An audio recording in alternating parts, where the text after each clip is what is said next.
Everyone, welcome back to my YouTube channel. ಹೇಗಿದ್ದೀರಾ ಎಲ್ಲರೂ? ಇವತ್ತು ಬುಧವಾರ ಆ್ಯಂಡ್ ಇವತ್ತು ಮಾರ್ಲಾಮಿ ಅಮಾವಾಸ್ಯೆ ಆ್ಯಂಡ್ ಪಿತೃಪಕ್ಷ ಹಬ್ಬ ಅಂತಲೂ ಹೇಳ್ತಾರೆ. ಸೊ ನಾನು ನೆನ್ನೆ ಹೇಳಿದ್ದೆ ಅಲ್ವಾ, ನೆನ್ನೆ ಏನು ಮನೆ ಕ್ಲೀನ್ ಮಾಡಿರಲಿಲ್ಲ ಅಂತ. ಸೊ ಮಮ್ಮಿ ಇವತ್ತು ಕಸ ಗುಡಿಸಿದ್ರು, ನಾನು ಮನೆಯೆಲ್ಲ ಒರೆಸಿ ಕ್ಲೀನ್ ಮಾಡಿದೆ. ಮನೆಯೆಲ್ಲ ಒರೆಸಿ ಆದಮೇಲೆ ಸ್ನಾನ ಮಾಡ್ಕೊಂಡು ಬಂದೆ ಆ್ಯಂಡ್ ಮಮ್ಮಿನೂ ಸ್ನಾನ ಮಾಡ್ಕೊಂಡು ಬಂದು ದೇವ್ರ ಮನೆಯೆಲ್ಲ ಒರೆಸ್ಕೊಟ್ರು. ನೀನು ದೀಪ ಹಚ್ಚಿ ಪೂಜೆ ಮಾಡು ಅಂತ ನನಗೆ ಹೇಳಿದ್ರು. ಬಟ್ ನಾನು ದೊಡ್ಡಪ್ಪನ ಫೋಟೋ ಮತ್ತು ಅಜ್ಜಿ ಫೋಟೋ ರೆಡಿ ಮಾಡೋಷ್ಟರಲ್ಲೇ ಸಾಕಾಗೋಯ್ತು.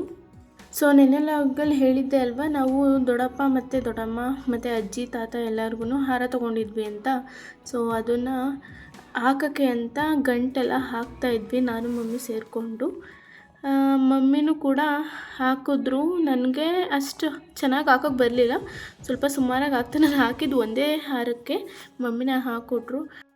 ಇದು ಇವತ್ತು ಮೇಯ್ನು ದೊಡ್ಡಪ್ಪ ಮತ್ತು ಅಜ್ಜಿಗೇನೆ ಇವತ್ತು, ಆ್ಯಂಡ್ ದೊಡ್ಡಮ್ಮಂಗೂ ಕೂಡ. ಇಲ್ಲೆರಡಿರೋದು ಅಜ್ಜಿ ಮತ್ತು ದೊಡ್ಡಪ್ಪ. ಒಳಗಡೆ ರೂಮಲ್ಲಿ ದೊಡ್ಡಮ್ಮನ ಫೋಟೋ ಇದೆ. ನಾನು ಏನು ಹಾಕಿದ್ವಿ ಪ್ಲಾಸ್ಟಿಕ್ ದ್ವಾರ ಅದನ್ನು ತೆಗೆದು ಫೋಟೋ ಎಲ್ಲ ಒರೆಸಿ ವಿಭೂತಿ ಕುಂಕುಮ ಎಲ್ಲನೂ ಅದಾದಮೇಲೆ ಹಾರ ಎಲ್ಲ ಹಾಕಿದೆ.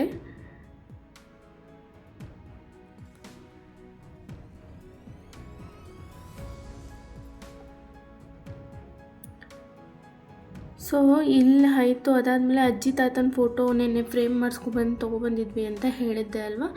ಸೊ ಅವ್ರಿಗೂ ಕೂಡ ಕುಂಕುಮ ಎಲ್ಲ ಹಾಕಿ ಹೂವು ಅಷ್ಟೇ ಮಿಕ್ಕಿದ್ದು. ಸೊ ಅದಕ್ಕೋಸ್ಕರ ಆ ಥರ ಹಾಕಿದ್ದೀನಿ ಹೂವನ್ನ. ಸೊ ಇನ್ನೊಂದು ನಾನು ಹೇಳಿದ್ದೆ ಅಲ್ವಾ, ರೂಮಲ್ಲಿದೆ ದೊಡ್ಡಮ್ಮನ ಫೋಟೋ ಅಂತ, ಅದನ್ನು ಕೂಡ ಒರೆಸಿ ಕುಂಕುಮ ಎಲ್ಲ ಹಾಕಿ ಹಾರ ಕೂಡ ಹಾಕ್ತಾಯಿದ್ದೀನಿ. ಇದಕ್ಕೇನಾಯಿತು ಅಂದರೆ, ಆ ಕಡೆ ಈ ಕಡೆ ಮೊಳೆ ಹೊಡೆದಿರಲಿಲ್ಲ, ಮಧ್ಯ ಒಂದು ಸೈಡ್ ಅಷ್ಟೇ ಹೊಡೆದಿದ್ದು. ಸೊ ಇದಕ್ಕೆ ತಿರ್ಗಾ ದಾರ ಎಲ್ಲ ಹಾಕಿ ಆಲ್ಟರ್ ಮಾಡಿ ತಿರ್ಗಾ ಹಾಕಿದ್ದೀನಿ.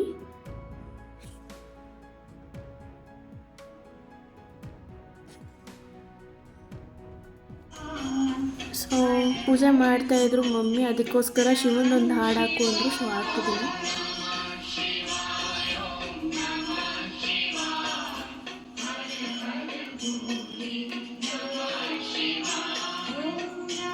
ಮಮ್ಮಿ ಪೂಜೆ ಎಲ್ಲ ಮಾಡಿದ್ರು. ನಮ್ಮ ದೊಡ್ಡಪ್ಪನಿಗೆ ಸ್ವಲ್ಪ ನಾನು ಟ್ರೆಡಿಷ್ನಲ್ ಆಗಿರೋದು ಇಷ್ಟ. ಸೊ ಅದಕ್ಕೋಸ್ಕರ ನಾನು ಕುರ್ತಾ ಟಾಪ್ ಹಾಕ್ಕೊಂಡು ರೆಡಿ ಆದೆ. ಆ್ಯಂಡ್ ಇವತ್ತು ಕೌಲಿಗೆ ಹೋಗಿ ನೀರು ತರಬೇಕಾಗಿತ್ತು, ಅದೇ ಕಳಶಕ್ಕೆ.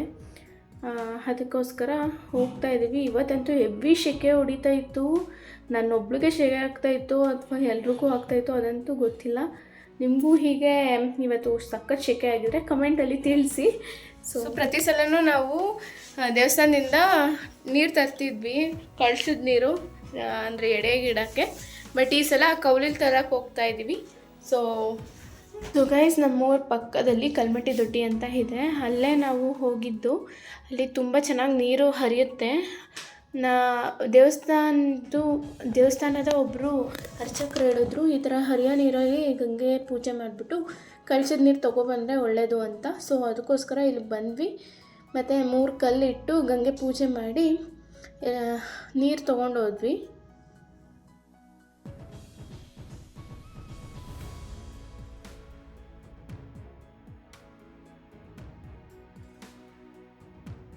ಇವತ್ತಂತೂ ನಾನು ಸೂರ್ಯನಿಗೆ ಒಸಿ ಬೈಕೊಂಡಿಲ್ಲ, ಯಾಕಂದರೆ ನಾನು ಈಚೆ ಹೋಗೋಕ್ಕೆ ಬಿಡ್ತಾಯಿಲ್ಲ. ಅದು ಹೋದರೆ ಸಾಕು ತಲೆನೋವು ಬರ್ತೈತೆ, ಅಷ್ಟೊಂದು ಬಿಸಿಲು ಇವತ್ತು.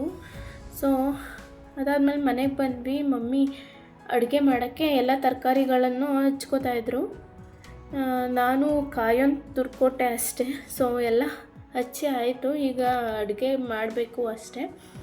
ಅದಾದಮೇಲೆ ಅವ್ರಿಗೆ ಅಡುಗೆ ಮಾಡ್ಕೊಳ್ಳಿ ಅಂತಂದ್ಬಿಟ್ಟು ನಾನು ಈ ಕಡೆ ಎಡೆಗೆ ಏನೇನು ಬೇಕು, ದೀಪಾಲೆ ಕಂಬ ಮತ್ತು ಇದ್ರ ಮಣೆ ಮೇಲೆ ನಾವು ಬಟ್ಟೆ ಎಲ್ಲ ಇಟ್ಟು ಕಲಶ ಎಲ್ಲ ಇಡೋದು. ಸೊ ಅದು ಮೇಲ್ಗಡೆ ಇಟ್ಟು ಅಟ್ಟದ ಮೇಲೆ. ಸೊ ಅದನ್ನು ತಂದು ಎಲ್ಲ ಒರೆಸ್ಕೊಳ್ತಾ ಇದ್ದೀನಿ. ಅದಾದಮೇಲೆ ಅದನ್ನು ಕೂಡ ಅದ್ರ ಜಾಗದಲ್ಲಿ ಇಟ್ಟೆ. ಅದಾದಮೇಲೆ ದೀಪಾಲೆ ಕಂಬ ರೆಡಿ ಮಾಡೋಣ ಅಂತ ಅಂದ್ಬಿಟ್ಟು ಹೂವು ಎಲ್ಲ ಹಾಕಿ ಅರಿಶಿನ ಕುಂಕುಮ ಎಲ್ಲ ಇಟ್ಟು ಮತ್ತು ಬತ್ತಿ ಎಲ್ಲ ಹಾಕಿ ರೆಡಿ ಮಾಡ್ತಾಯಿದ್ದೀನಿ.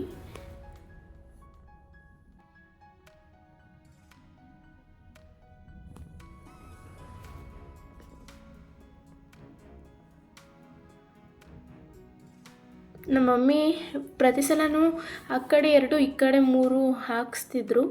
ಬಟ್ ಈ ಸಲ ಬತ್ತಿನ 2 ದೀಪಕ್ಕೂ 2 ಸೈಡ್ ಮಾತ್ರ ಹಾಕ್ಸಿದ್ರು. ಯಾಕೆ ಅಂತ ಗೊತ್ತಿಲ್ಲ. ಆ್ಯಂಡ್ ಬತ್ತಿ ಹಾಕ್ಬೇಕಾದ್ರೆ ಈ ವಿಷಯ ಯಾರಿಗೆಲ್ಲ ಗೊತ್ತಿಲ್ಲ ಅವರು ತಿಳ್ಕೊಳ್ಳಿ. ಆಲ್ಮೋಸ್ಟ್ ಎಲ್ಲರಿಗೂ ಗೊತ್ತಿರುತ್ತೆ. ಬತ್ತಿ ಹಾಕ್ತಿರ ಅಲ್ವಾ, ಒಂದೊಂದು ಸಿಂಗಲ್ ಬತ್ತಿ ಹಾಕಬಾರ್ದಂತೆ. ಏನಿದ್ರು ಡಬ್ಬಲ್ ಬತ್ತಿ ಅಂದರೆ 2 ಬತ್ತಿ ತೊಗೊಂಡು ಆ 2 ಬತ್ತಿನ ಜಾಯಿನ್ ಮಾಡಿ ಹಾಕಬೇಕಂತೆ. ಈ ಥರ ನನಗೆ ಅಮ್ಮ ಮತ್ತು ಮಮ್ಮಿ ಇಬ್ಬರು ಹೇಳಿದರು. ಅದು ಯಾಕೆ ಅಂತ ನನಗೂ ಗೊತ್ತಿಲ್ಲ. ಬಟ್ ಆ ಥರ ಹಾಕಿದ್ರೆ ಒಳ್ಳೆಯದಂತೆ.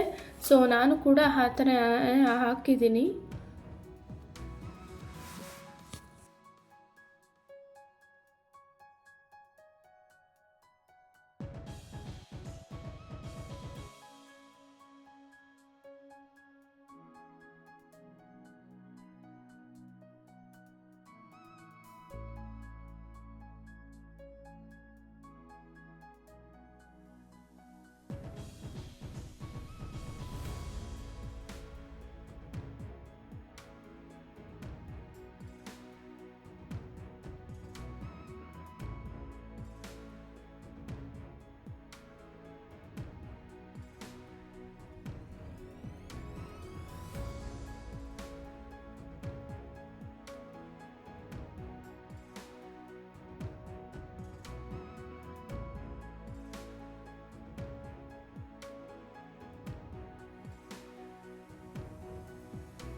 ಸೊ ಫೈನಲಿ ಇದೆಲ್ಲ ಕ್ಲೀನ್ ಆಯಿತು. ಅದಾದಮೇಲೆ ಹತ್ತತ್ರ 6 ಗಂಟೆ ಆಯಿತು. ಮಮ್ಮಿ ಹಣ್ಣುಗಳೆಲ್ಲ ಕಟ್ ಮಾಡಿ ಇಟ್ಬಿಡು, ತಟ್ಟೆಗೆ ಹಾಕ್ಬಿಟ್ಟು ಅಂತ ಹೇಳಿದರು.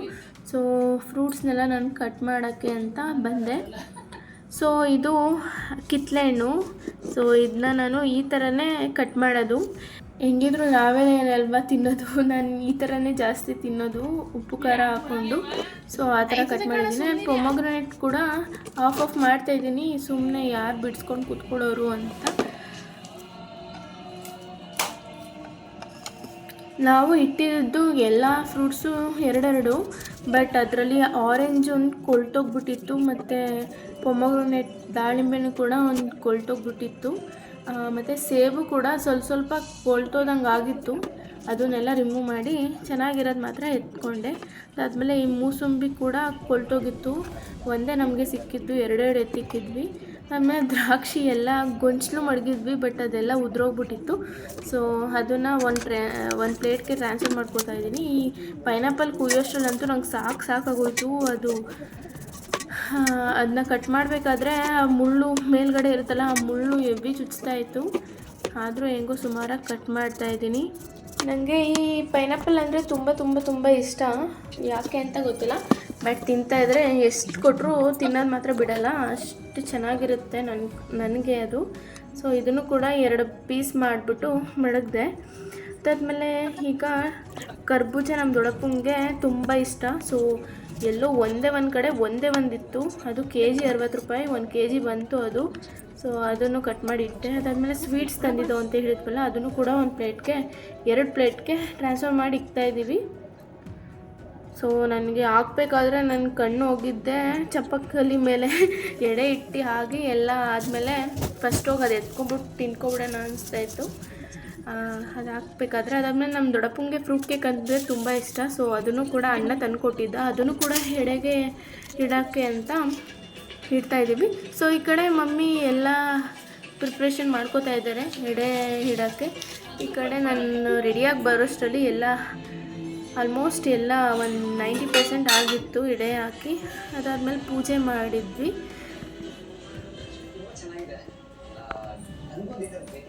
ಆ್ಯಂಡ್ ಅಣ್ಣಂಗೂ ಕೂಡ ಫೋಟೋ ಕಳಿಸ್ಬಿಟ್ಟು ಅವನು ಕೂಡ ನನಗೆ ಫೋಟೋ ಕಳಿಸಿದ್ದ ಅಲ್ಲಿ ಮಾಡಿರೋ ಪೂಜೆನ. ಹಾಗೆ ಎಲ್ಲ ಕೈ ಮುಕ್ಕೊಂಡು ನಾನು ಧೂಪ ಹಾಕ್ಬಿಟ್ಟು ಈಚೆ ಹೋಗಿ ಕೂತ್ಕೊಂಡ್ವಿ.